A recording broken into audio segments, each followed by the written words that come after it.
ಜಗತ್ತಿನಲ್ಲಿ ಹಲವು ಧರ್ಮಗಳಿವೆ. ಧರ್ಮವನ್ನು ಪ್ರತಿಪಾದಿಸಿದ ದಾರ್ಶನಿಕರು ಸಾಕಷ್ಟಿದ್ದಾರೆ. ಅಂತಹ ಹಲವು ಧರ್ಮ ಸಿದ್ಧಾಂತಗಳು ಸ್ಥಾಪನೆಗೊಂಡ ಪುಣ್ಯಭೂಮಿ ನಮ್ಮ ಭಾರತ. ಅವುಗಳಲ್ಲಿ ಪ್ರಮುಖವಾಗಿರುವ ಬೌದ್ಧ ಧರ್ಮದ ಸ್ಥಾಪಕ ಗೌತಮ ಬುದ್ಧ. ಇಂದು ಗೌತಮ ಬುದ್ಧ ಜನಿಸಿದ ಪುಣ್ಯ ದಿನ.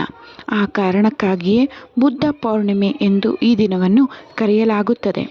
ಎಲ್ಲ ಧರ್ಮಗಳ ಸಾರ ವಿಶ್ವಶಾಂತಿ, ಅಹಿಂಸೆ, ಸತ್ಯ, ಅಸ್ತೇಯ, ಬ್ರಹ್ಮಚರ್ಯ, ದಯಾ, ಕ್ಷಮ, ದಾನ, ತ್ಯಾಗ, ಜಪ, ಧ್ಯಾನ ಇವೇ ಮೊದಲಾದ ದಶಧರ್ಮ ಸೂತ್ರಗಳು. ಅಂತೆಯೇ ಪಾಳಿ ಭಾಷೆಯಲ್ಲಿ ಧಮ್ಮ ಎಂದು ಕರೆಯಲ್ಪಡುವ ಬೌದ್ಧ ಧರ್ಮದ ಪ್ರತಿಪಾದಕ ಗೌತಮ ಬುದ್ಧನ ಶಾಂತಿ ಸಂದೇಶ ಇಡೀ ಜಗತ್ತಿಗೆ ಬೇಕಾದ ಸಾರ್ವಕಾಲಿಕ ಸತ್ಯ.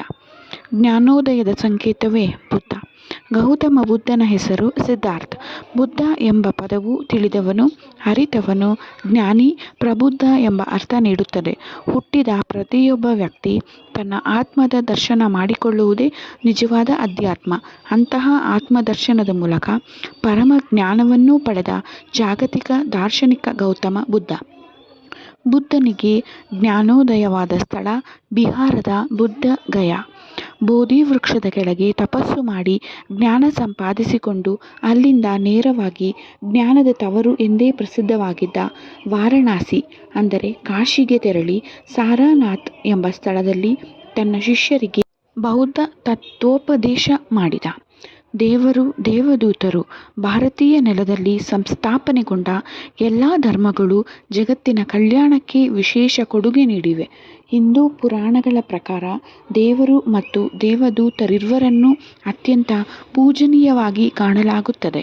ಮಹಾವಿಷ್ಣುವಿನ ದಶಾವತಾರಗಳಲ್ಲಿ ಬುದ್ಧನದ್ದು ಒಂದು ಅವತಾರ. ಸಿದ್ಧಾರ್ಥ ಹುಟ್ಟಿದಾಗಲೇ ಮಹಾಪುರುಷನ ಲಕ್ಷಣಗಳಿರುವುದನ್ನು ಹಿರಿಯರು ಗುರುತಿಸಿದ್ದರು. ತಂದೆ ಸಿದ್ಧಾರ್ಥನನ್ನು ಚಕ್ರವರ್ತಿಯಾಗಿಸುವುದಕ್ಕೆ ಬೇಕಾದ ಸಿದ್ಧತೆ, ಶಿಕ್ಷಣಗಳನ್ನು ನೀಡಿದನು. ಆದರೆ ಲೌಕಿಕ ಜಗತ್ತಿನ ಗೊಡವೆಗೆ ಹೋಗುವ ಗೌತಮನ ಹಾದಿ ಅಲೌಕಿಕದ ತುರ್ಯಾವಸ್ಥೆಯತ್ತ ಸಾಗಿತ್ತು.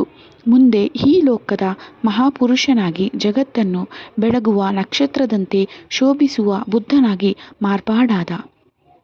ಸಾಮ್ರಾಟ್ ಅಶೋಕ್ ಹಾಗೂ ಸಂವಿಧಾನ ಶಿಲ್ಪ ಅಂಬೇಡ್ಕರ್ ಬುದ್ಧನ ಅನುಯಾಯಿಗಳಾಗಿದ್ದು ಗಮನಾರ್ಹ. ಇಂದು ಬುದ್ಧ ಪೌರ್ಣಮಿ. ದುಃಖಮುಕ್ತ ನೆಮ್ಮದಿಯ ಜೀವನಕ್ಕೆ ಬೆಳಕಿನ ದಾರಿ ತೋರಿದ ಮಹಾತ್ಮನನ್ನು ನೆನೆಯುವ ಪವಿತ್ರ ದಿವಸ. ಜಗತ್ತಿನ ಅನೇಕ ಭಾಗಗಳಲ್ಲಿ ಮಹಾಪುರುಷನ ಬೋಧನೆಯನ್ನು ಪಠಿಸುವರು.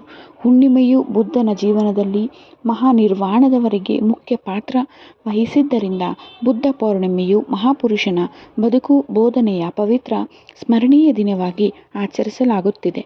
ಭಾರತದಲ್ಲಿ ಬುದ್ಧ ಮಹಾವೀರರು ಜನಿಸಿ ಜೀವಪರ ಕಾಳಜಿಯಿಂದ, ಜನಮುಖಿ ಚಿಂತನೆಗಳಿಂದ ಎಲ್ಲ ವರ್ಗದವರಿಗೆ ಸಲ್ಲುವ ಉದಾತ್ತ ಚಿಂತನೆಗಳನ್ನು ನೀಡಿದ್ದಾರೆ. ಭಾರತದಲ್ಲಿ ಹೊಸ ಚಿಂತನೆ, ಮನ್ವಂತರದ ಹೊಂಬೆಳಕು ಹೊಮ್ಮಿಸಿದ ಅಗ್ರಗಣ್ಯ ಭಗವಾನ್ ಬುದ್ಧ. ಜಗತ್ತಿನ ಎಲ್ಲ ಧರ್ಮಗಳ ಉದಾತ್ತ ಬೋಧನೆಗಳ ಮನುಷ್ಯ ರೂಪವೇ ಬುದ್ಧ. ಇಂದಿನ ಯುದ್ಧ ಕಾರ್ಮೋಡ ಕವಿದ ಜಗತ್ತಿಗೆ ನೆಮ್ಮದಿಯ ಬೆಳಕು, ಲೋಕಕ್ಕೆ ಕಾರುಣ್ಯ ವೈವೆತ್ತ ಬುದ್ಧನ ಬೋಧನೆ ಅಗತ್ಯ. ಬುದ್ಧನು ವೈಭವೀಕರಣವಿಲ್ಲದ ಮಧ್ಯ ಮಾರ್ಗವನ್ನು ಬೋಧಿಸಿ ಧರ್ಮದ ಚಕ್ರವನ್ನು ಚಲನಶೀಲವಾಗಿ ಇರಿಸಿದ್ದನು. ತಾನು ಕಂಡ ಸಾರ್ವಕಾಲಿಕ ಋತು ಸತ್ಯಗಳನ್ನು ಶ್ರೀಸಾಮಾನ್ಯರ ವ್ಯವಹಾರ ಭಾಷೆಯಲ್ಲಿ ಬೋಧಿಸಿದನು.